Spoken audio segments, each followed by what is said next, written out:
So first things first, I like to identify the different parts of the quantity that we're distributing. So here we have a 5x and here we have a positive 8. I'm just going to go ahead and distribute this term first and then I will go ahead and take care of this afterwards. So here we have a 1 and 1/5 times a 5x. I'm going to go ahead and do some side work.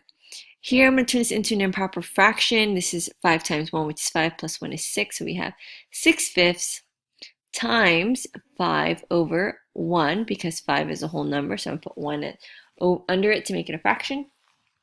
I'm going to notice I can cross reduce. 5 divided by 5 is 1, 5 divided by 5 is 1, leaving me with 6 over 1, which is just 6. So I'm going to go ahead and write 6x. Now I'm going to go ahead and distribute again, but this time I'm going to distribute to an 8. So we already figured out that 1 and 1/5 is 6/5, so I'm going to go ahead and do 6/5 times, but this time multiply it by an 8. It is a positive number, so I know it's going to be addition. So here I can't cross cancel between any of these two, so I'm left with 48/5. So I'm going to go ahead and write that there.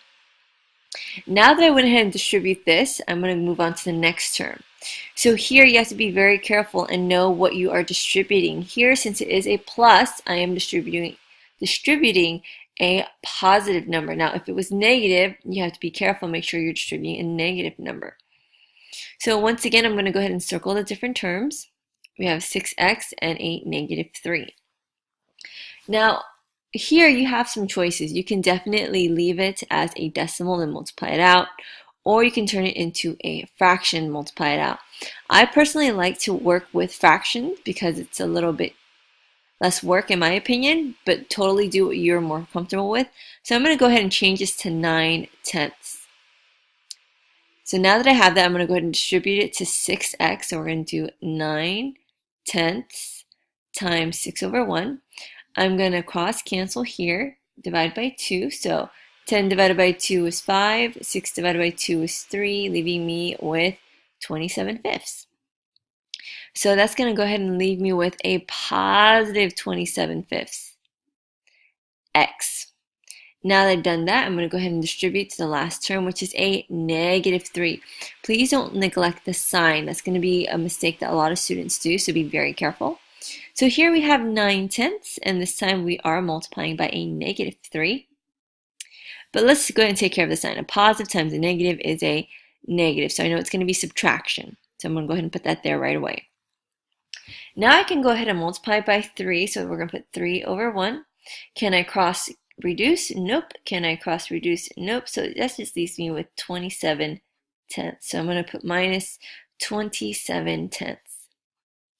Now at this stage, you probably might think you're done, but you're not. We're going to have to combine like terms. So here I'm going to combine a 6x with a positive 27/5x. You'll notice when I combine like terms, I always include the sign. That way I know if it's a positive or a negative. So let's go ahead and combine this. But real quick, let me make some room. So I'm going to get rid of this side work so it can have more room.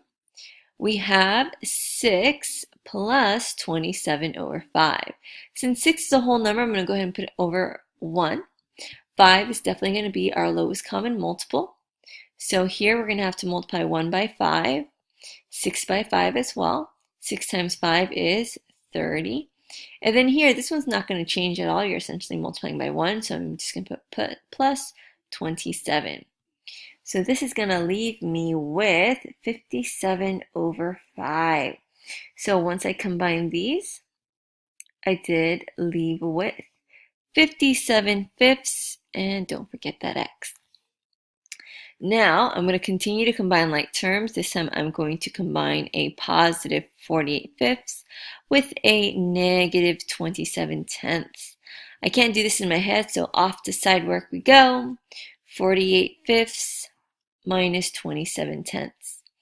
10 is going to be my lowest common multiple. I'm going to have to multiply the first fraction by a 2. So 48 times 2 is 96. And here it's going to stay the same because we do want it to stay at 10. So we're just going to minus 27. So here we're going to do 96 minus 27. Let me do some more extra side work there. We're going to have to borrow. This becomes an 8. This becomes 16. 16 minus 7 is 9. 8 minus 2 is 6. So we're left with 69 tenths. And since this is a positive fraction, guess what? We're going to go ahead and put plus 69 tenths. So that is our answer. Now some students are going to ask me, do I need to turn that into a mixed number? The answer is no. Could you? Absolutely. It is going to take an extra step, but again, it's not mandatory. You can definitely leave your answers improper.